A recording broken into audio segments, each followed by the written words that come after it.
বিজনীত তিনিদিনীয়াকৈ অনুষ্ঠিত হৈছে ৰাজ্যিক ভিত্তিত এই যোগাসন প্ৰতিযোগিতা। চিৰাং জিলাৰ বিজনী ছোৱালী হাইস্কুল খেলপথাৰত 15 নৱেম্বৰৰ পৰা তিনিদিনীয়া কাৰ্যসূচীৰে অনুষ্ঠিত হৈছে পঞ্চম আন্তঃজিলা যোগাসন ক্ৰীড়া প্ৰতিযোগিতা। বিশ্ব যোগাসন ক্ৰীড়া সন্থা আৰু এছিয়ান যোগাসন ক্ৰীড়াৰ সন্থাৰ অনুমোদিত সৰ্বভাৰতীয় যোগাসন ক্ৰীড়া সন্থাৰ স্বীকৃতিপ্ৰাপ্ত যোগাসন ক্ৰীড়া সন্থা অসমৰ উদ্যোগত আৰু চিৰাং জিলা যোগাসন ক্ৰীড়া সন্থাৰ আতিথ্যত অনুষ্ঠিত এই প্ৰতিযোগিতাখনিৰ বিয়লি ভাগত অসম চৰকাৰৰ ছাত্ৰ আৰু যুৱ কল্যাণ বিভাগৰ সদস্য সচিব গীতাৰ্থ গোস্বামীয়ে শুভ উদ্বোধন কৰে।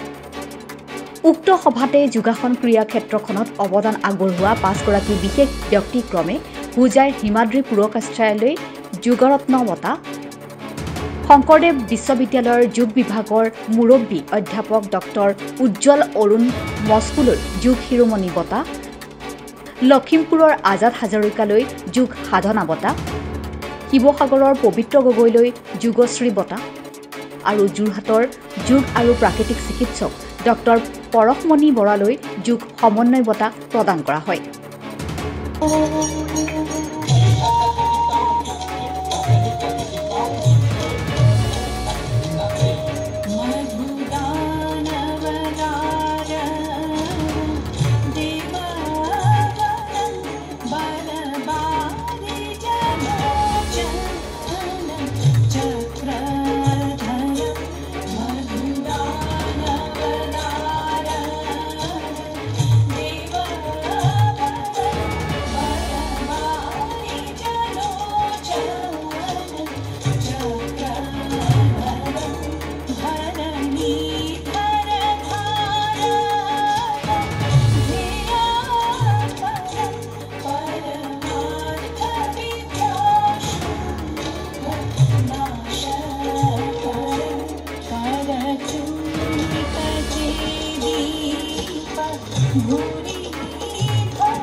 সুখী যে বিজনীৰ দৰে এটা অঞ্চলত আন্তঃজিলা পঞ্চম আন্তঃজিলা যোগাসন ক্ৰীড়া চেম্পিয়নশ্বিপ ইয়াত অনুষ্ঠিত হৈছে।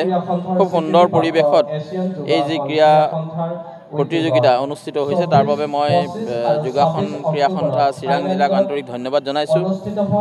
অনাগত সময়ত মই আশা ৰাখোঁ যে 2036 চনত অলিম্পিকত যিহেতু যোগাসন ক্ৰীড়া অন্তৰ্ভুক্ত হ'ব, তাত ভাৰতবৰ্ষই খুব সফলভাৱে আমি পদক পাবলৈ সক্ষম হ'ম বুলি মোৰ বিশ্বাস। আৰু এই যি চেম্পিয়নশ্বিপ অনুষ্ঠিত কৰিছে ইয়াৰ দ্বাৰাও এটা অসমত নতুন ক্ৰীড়াৰ পৰিৱেশ ৰচনা হোৱাত সহায় হ'ব বুলি মই ভাবোঁ। আজি আমাৰ পঞ্চম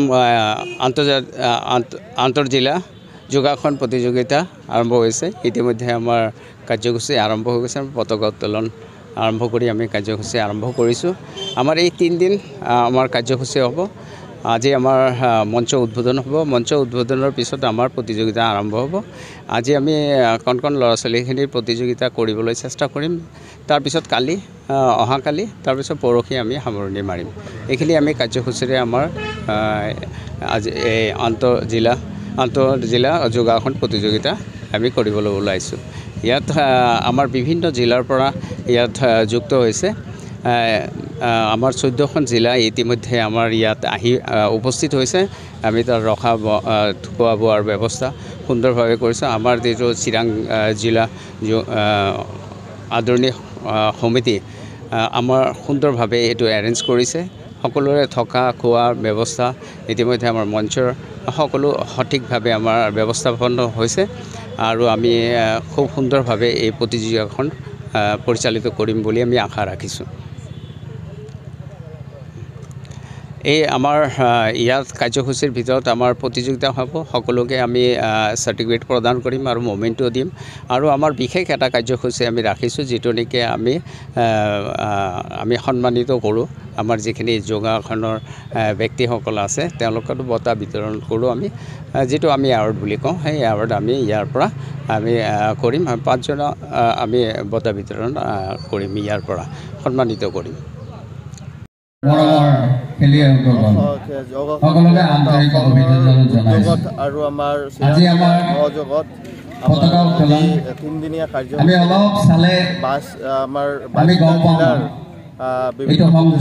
ইয়াতে অংশগ্ৰহণ আজি শুভ আৰম্ভ পতাকা উত্তোলন।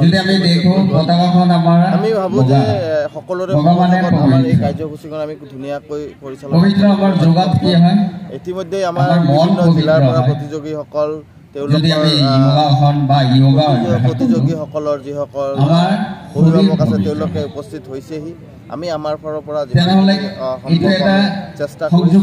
নিশ্চয়কৈ আমি এটাই বাৰ্তা অসমবাসীক দিব বিচাৰিছোঁ যে যোগাসন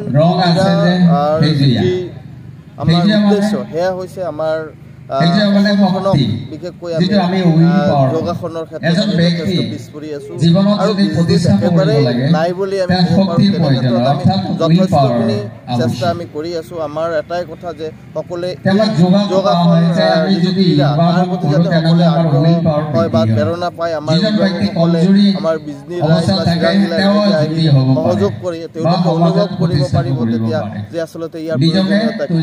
আমি শাৰীৰিকভাৱে সুস্থ থাকিব পাৰোঁ, মানসিকভাৱে সুস্থ থাকিব পাৰোঁ আৰু আমি ইয়াৰ দ্বাৰা আমাৰ নিজৰ কেৰিয়াৰ এই আমাৰ মূল উদ্দেশ্য। আৰু সেইকাৰণে আমি আমি চিৰাং জিলাত অনাৰ মূল উদ্দেশ্য এইটোৱে যে আমাৰ চিৰাং জিলাতো যোগাসন ক্ৰীড়া সন্থাৰ কাৰণে সকলো অভিভাৱকে আৰু আমাৰ যিসকল নৱপ্ৰজন্ম তেওঁলোকে যাতে প্ৰেৰণা পায়। Bureau' report, Republic news.